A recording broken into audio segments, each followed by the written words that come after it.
শেখ হাসিনা আক্রান্ত, আক্রমণকারী নয়। এই ইউনূস আমাদের জাতীয় স্মৃতিসৌধে যায়নি।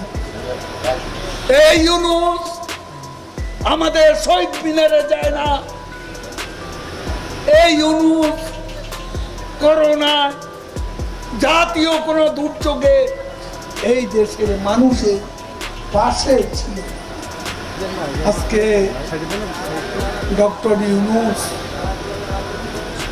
শ্রমিকদের অর্থ আত্মসাৎ করেন।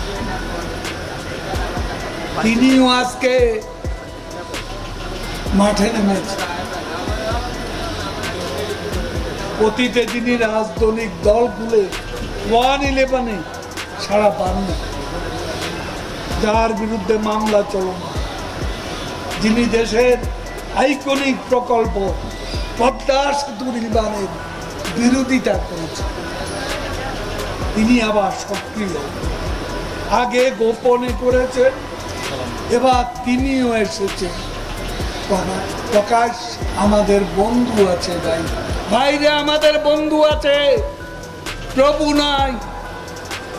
আমাদের বিবেক আমাদেরকে চালায়, কোন বিদেশি শক্তি নয়। আজকে ইউনূস কত নির্লজ্জ।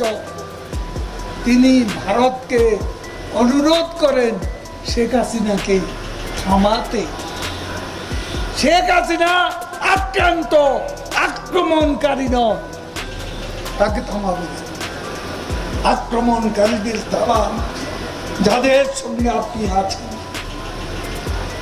বিবৃতি দিয়ে দেশের অভ্যন্তরীণ বিষয়ে হস্তক্ষেপের জন্য বিদেশিদের প্রতি আহ্বান জানান ডক্টর।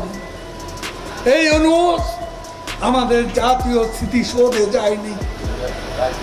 এই ইউনূস আমাদের শহীদ মিনারে যায় না। এই ইউনূস করোনা জাতীয় কোনো দুর্যোগে এই দেশের মানুষের পাশে ছিল।